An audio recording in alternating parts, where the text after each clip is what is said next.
Okay, your wonderful math teacher has taken it upon himself to show y'all how to do a binomial probability using the spreadsheet. Since some of y'all don't have a calculator, I thought I would research it and find out what y'all need to do. So let me start off with the problem. This was sent to me today, and I'll just use this as an example. Assume that a procedure yields a binomial distribution with a trial repeated n times. Use the binomial probability table to find the probability of x successes given the probability of p successes on a given trial. Basically, they gave you n, p, and x. N is equal to 7.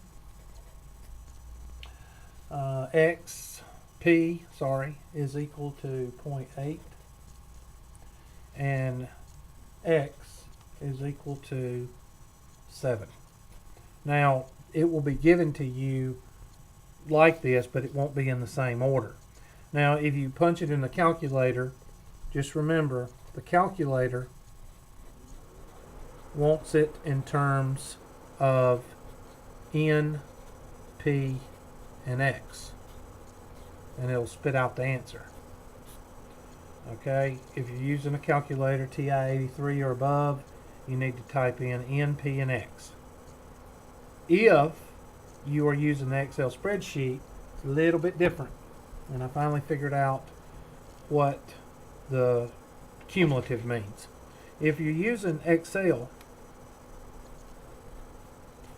you type it in this order: x, n, p, and then true or false, depending on what you need. The cumulative means to add one right after the other. So if you're doing a problem and you have p is equal to 1, and then p is equal to 2, and I'm sorry, not p, x. If x is equal to 1 and x is equal to 2 and x is equal to 3, and you want to do all three of them, and you want to, technically you're going to add all three of them, then the cumulative would be true.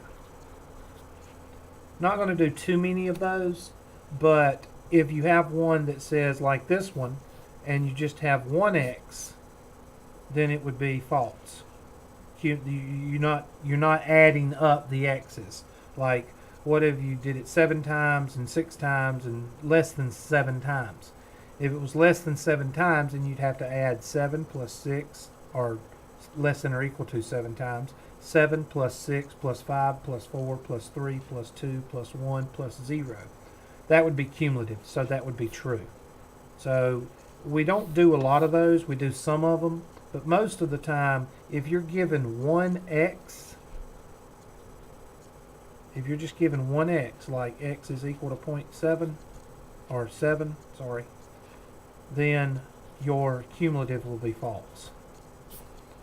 So if you're using Excel, then you would type in equals binom dot dist, and then a table is going to pop up, and you're going to have, it's going to ask for basically x, n, p, and then true or false. You got to type in true or false in the last block. And then when you type all those in, down here there'll be a number, and that number is your answer. Hit enter, and then it'll pop up in your cell that you typed in binomial distribution. And I'll show you this in class, but you should be able to get by with doing this and be using the binom dist. I hope this helps.